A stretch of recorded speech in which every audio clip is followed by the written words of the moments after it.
and as Chris said, I live in Dorchester County. So Chris and I represent a very large district, which is the west side of Wacomico, all of Talbot County. I have most of Dorchester County, 2/3 of Caroline County. But your concerns here are just as important to us, and when I heard a lot about the feedback about the park, it certainly caught my attention. Chris happens to live here in the county, and he's actually the chair of the Wacomico delegation too, so this is, really truly in his backyard as well.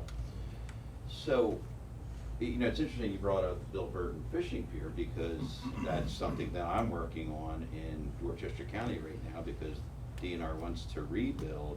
They want to tear down that old bridge across the Choptank and build a new pier, but build the pier on the other side of the bridge where the Cambridge Harbor development is going on.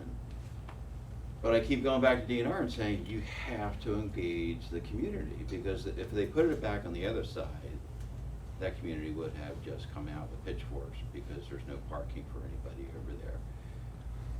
We had DNR, including the secretary down in Dorchester, about two and a half, maybe 3 weeks ago, and I kept even saying to him then, I said, when are you gonna have the public engagement about this? I mean, we've now, I think, made the decision that that's where we're going to do that.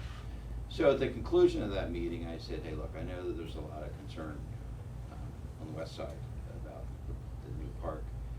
And he said, set it up. I'd love to have him come down to do that. And I happened to be at a Delmarva Conservative Movement meeting, met with Dave, came down here. Dave took me for a drive around the property, which was great, took me onto the property.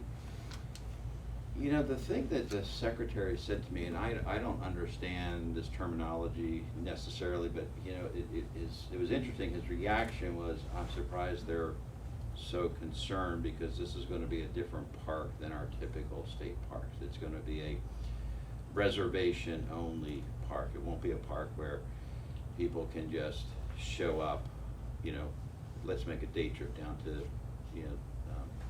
the west side and go up to the park. And a lot of it around the fact that, because it's in the critical areas, he goes, we can't even build a parking lot in there. So I don't know all of those plans. He does plan to bring his planning team down to go through that. But the thing that really caught my attention is when we did go onto the property and I saw the historic homes that are on the property. And I live in Dorchester County, where Harriet Tubman is queen, and there's the Federal Visitor Center not too far from where I used to live, which does attract a lot of bus tours. And so that's a concern I have, is that when they say reservation, does that mean then they could bring a 52-passenger bus down a very narrow road and come on into the property, and what they would be able to do there on the property? So working with Delegate Adams, we both were able to get the secretary to come down here. So I think the 23rd is really the big meeting. I certainly wanted to be here tonight to make sure that they're prepared and know the flavor of what they're going to have. So with that, I turn it back. So the floor is back to you, Dave and Joe. However you want to see the meeting proceed. You want to open it up for questions?